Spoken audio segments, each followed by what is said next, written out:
जय जगन्नाथ सांग मैंने तो मु आज बनई गाजर हलवा ता सहित रबड़ी फास्ट टाइम पे बनैली आउ कि स्वाद लगिला हजबैंड खाई पूरा सरप्राइज से आज जाए कहीं बनई नु भी यहाँ भावुली मुझे ही भावुली कहीं गाजर हलवा तो मुझे बहुत थर बनई आम महाराणी की आप देखिपे एबे तो दुनियाटा पूरा तांकर आ किए किसी भी ना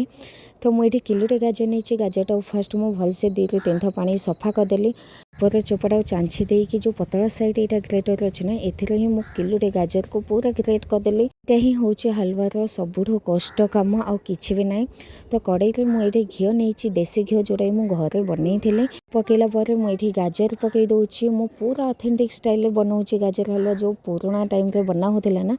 से टाइप बनाऊँ कि सर्टकट बनाऊनी जो प्रेसर कुकर सीटी देदेले हो किंतु टेस्ट आसेनी यदि किसी स्वादिष्ट खाइबा को चाहते ताहले कष्ट तो करने को पड़ो मुझे सीजा क्षीर पकाउची गाजरटा 5-7 मिनट भाजी देकी मु क्षीर पकईदेवी एति क्षीर पकईबे जमती गाजरटा भले से बुड़ीज आप देखिपे गाजरटा मिक्स कलापर क्षीर पूरा सामान होपर मुझे घोड़े दूसरी गाजर हलवाटा को ये मुझे राबिट बनाऊँगी अध लिटर क्षीर नहीं क्षीर पूरा उतरी पूरा मोटा हो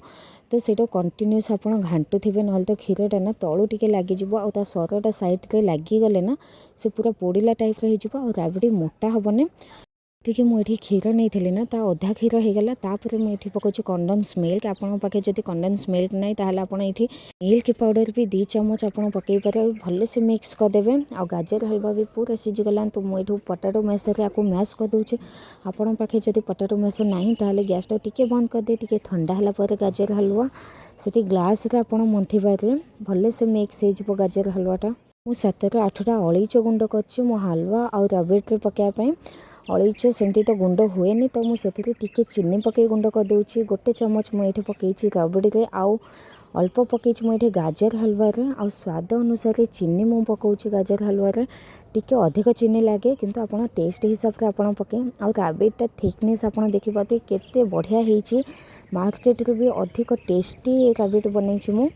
आउ ठंडा हला से आउर भी मोटा हो रबिटा गाजर हलवा भी होगला 15-20 मिनट भितर ऊपर मु पकईली चीनी अलैच गुंड तापर काजू बादाम जोड़ा आपन पसंद आपन सेटा पकांतु लास्ट रे आउ गोटे चम्मच देसी घी मु पकाउची कहीं ना लास्ट जो घीटा पका हुआ ना ता फ्लेवरटा पूरा रहे गाजर हलवार आ बहुत टेस्टी लगे मु कही ना रबिटा पूरा मोटा हो तो रबिटा पूरा मोटा हो जाए ठंडा हला तो गाजर हलवा ता सहित रबिड़ी खातु